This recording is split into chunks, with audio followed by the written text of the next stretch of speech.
Happy Monday, XRP fans. XRP in the United States is a payment option. Oh, baby, we're getting ready. Link making another strong move on the way up.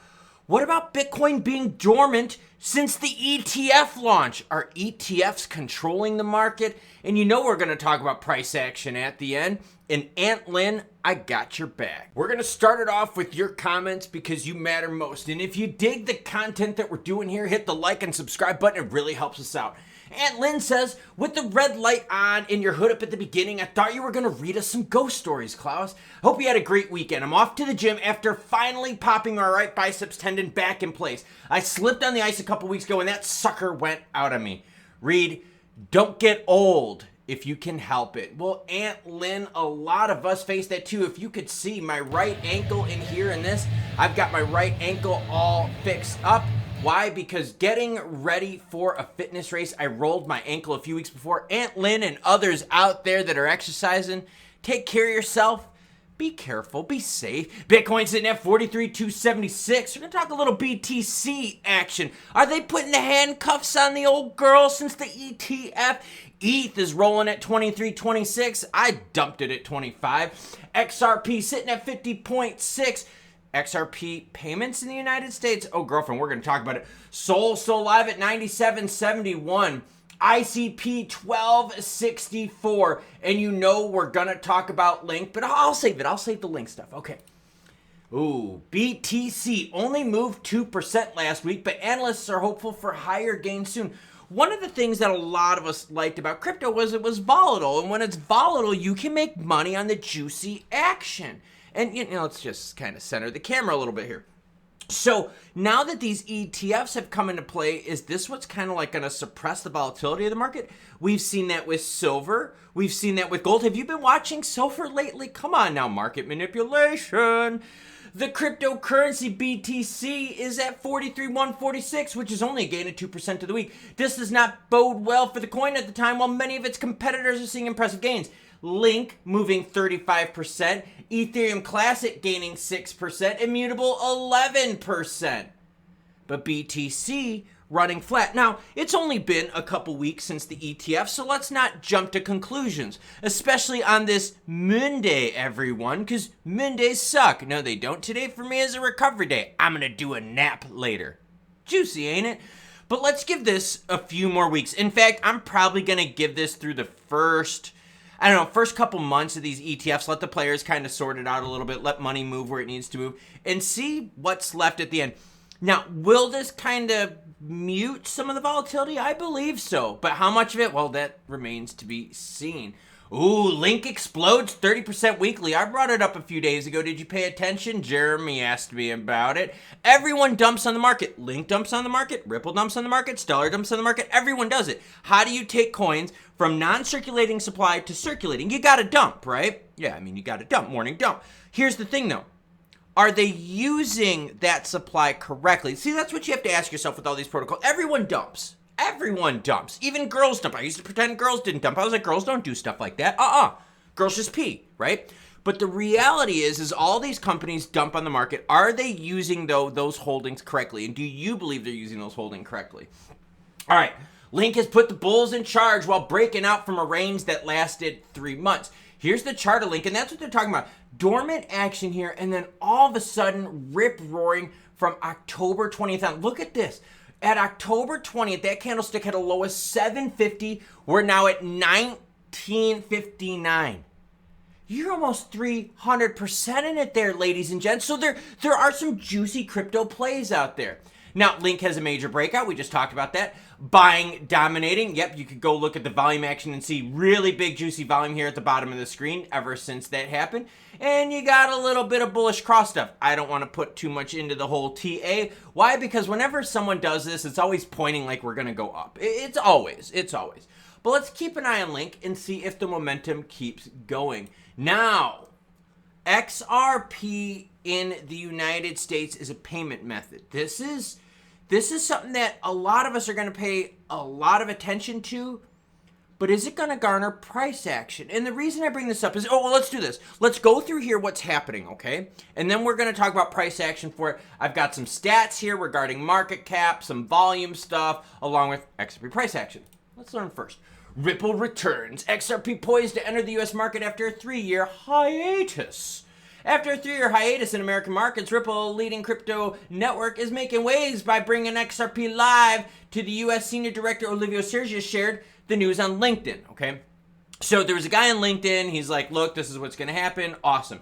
To address the fact that 90% of Ripple's business is outside of the U.S., the company plans to introduce product updates driven by its money transmitter licenses covering most of the United States. Okay, so if we're going to start using XRP as payment in the United States, and you got my guy on here, LinkedIn, right? Oliver Segovia, who shared the news. If we thought this was going to be groundbreaking, let's be players out there. Let's be players in the market. Let's all pretend that we're piss rich. I mean, like crazy rich, okay? Not like screwing around in mom's basement rich, but like crazy rich, okay? When you read news like this, when you're like, okay, cool, they're planning on coming to the United States, wouldn't you assume that the market would kind of pop on that? Like, well, wait a minute. You've been out of the United States for so many years. You're coming in. This sounds really bullish. And it does sound bullish, but check out the price. The price did not move at all on this news. In fact, the price is still moving down here over these last 3 days. So yeah, we have some opportunities here, but for some reason, it doesn't seem to be benefiting native token XRP. Now, I get it. Somebody out there, bro, you're painting this in a negative light. No, I think it's good that Ripple wants to come back into the U.S. market. I've said it time and time again that the U.S. market is a very strong one, and the U.S. market has got good bags. Wouldn't you want good bags? Because think about it. How does XRP become worth more? More people buy it. When more people buy it, then more people want to sell it. You're going to have more demand than there is supply, and you see how that works, right? But now we got news like this, and it didn't change that dynamic. So this is either a big nothing burger, the market doesn't give a shit, or the bigs out there, the whales, are like, this is good news, but it's not going to lead to native token juiciness. And that's what I want to bring up here. So now what I got up on the screen is a bunch of stats here. I've got market cap, I've got price, 7-day percentage, what it looks like, your volume for 30 days, and your market cap, okay? Look at XRP. This is very interesting. This stands out really big. Okay, 30-day volume for XRP, and I'll scroll up just so y'all could see it, is $19 billion. Solana is 41, BNB is 31. We talked about Link earlier, and let me get Link. They're right around 20, or they were right around 20. Let me see if I can find, where did Link go on me, everyone? Here we go. Sorry, 10, wasn't 20, it was 10. Volume, 30 billion. So you've got XRP, not as much volume as the rest of the market. Yeah, better than Avalanche, better than Cardano, but not as much as Solana and so forth. So you haven't seen that like excitement in terms of volume, right? Supply and demand, people wanting to get into it. So even though you've got some juicy news like this, right? They've got global recruitment. They've got all this juicy stuff saying, yo, we're going to use our money transmitter licenses, use XRP for payment. It didn't move the price. So this appears to be better news for Ripple as a company than it is for XRP as a native token. No, that's not being negative. I'm just showing you exactly what's happening right now. Now, the good news on this, though, is you see this area that we're bouncing off right here, that 50 cent mark. I know a lot of you like to buy sub 50. We've been talking about it, and you guys see, and gals see that I read the comments. I reply to them. Aunt Lynn, got your back. We all get injured. Don't worry about it. I'm still rehabbing my knee. It's not that easy. I had to train 3 times yesterday. It was not fun. It was very painful, and I did feel a little nauseous at the end because the pain was getting a little bit much. But the show must go on. But a lot of you out there tell me that you love buying XRP sub 50, that's your price range. And right now, it looks like you're going to have another chunk of time to be able to buy XRP. This is not a healthy looking chart. And the next big data dump for us that could move the markets is going to be coming in about a week. So we've got a few more days, and it's all going to come down to inflation and global monetary flow. So now, for those of you out there that like buying XRP at sub 50, you had a really good time after Torah's action, right, of loading up for sub 50 for a few months. Well, that process might start all over again.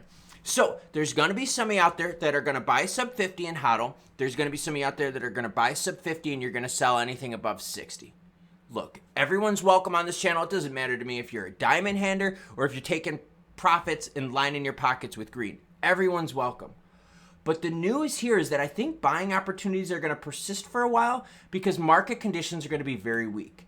You would think that Ripple and XRP expanding payments and usage in the United States would be a bullish thing that would kind of give us some juicy price action, but it didn't.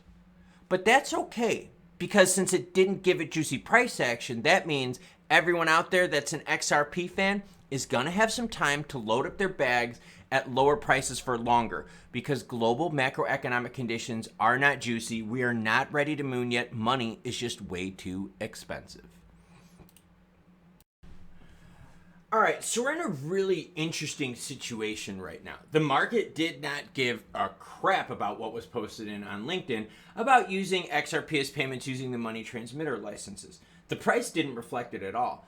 In fact, the price has really been following macros. Yeah, XRP and XLM have been following macros. Meanwhile, you are seeing an ICP pump. You're seeing a Link pump, a Sol pump, a bunch of them out there that aren't following macroeconomic stuff. So it's very interesting that the tokens out there meant to move money are following monetary conditions.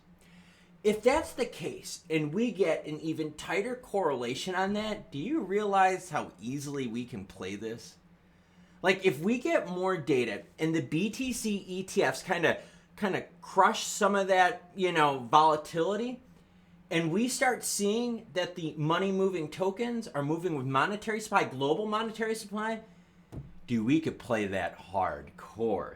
And that's why I wanted to bring up this video. Yes, did the price for XRP pop because of the news on LinkedIn using XRP for payments? No, it didn't. It didn't, okay? No, it's not being negative. And just looking at the chart. Come on now. I'm not going to lie and flip the chart upside down and be like, look, the red mean green. Nah, it don't flow like that. But it does mean that we're going to have some buying opportunities. And if we can trace the price of some of our favorite utility cryptos out there to the movement of central banks across the globe and monetary supply, then we've got some damn good information that's going to help us make some juicy profits. And that's what we're all here for. Now, some of you out there, Aunt Lynn, thank you very much for commenting. And everyone else out there, even if you're a hater, thank you for commenting. I share the haters' comments. Isn't that cool? And I don't block anyone. No echo, chamber. My mic's right there. But Aunt Lynn, and for those of you out there watching, I just want to make sure that everyone takes care of themselves. Physically, mentally, emotionally, do what you can to make sure that you are putting yourself in a better place every day. So Aunt Lynn, everyone else out there that's exercising, trying to make their lives better, dieting and all that fun stuff, rock on. Wondering why I'm wearing a knit hat? Because I got up early today because there was a storm, a very cold and windy storm. I put my hat on, I put my clothes on, and I went outside and I meditated to bring peace and stillness. Because training isn't only physical, it's also mental too. And when you learn to meditate in tough, nasty conditions and calm yourself, calm the mind, and calm the energy and learn to focus it, you will be a better performer when situations are ideal. Now, when will these ideal situations happen for crypto? Well, we've got a big report coming out in a week, and then we've got the March contract that we're looking at. March contract versus a little bit of May contract. I don't know. We're going to be watching that closely, and I know you'll be watching because that's why you're watching right now. So I'll be sure to share that with you. All right, everyone, you know the deal. I got lots of recovery stuff to do today. I got a nap to do today that's scheduled. What a tough day I have. Hanging out in mom's basement with my dog, Leia, with fitness pictures of me. That's recent, by the way, everyone. That's recent. Hi, sweetie. I'll catch you cool cats later today. Recovery day. Let's do this.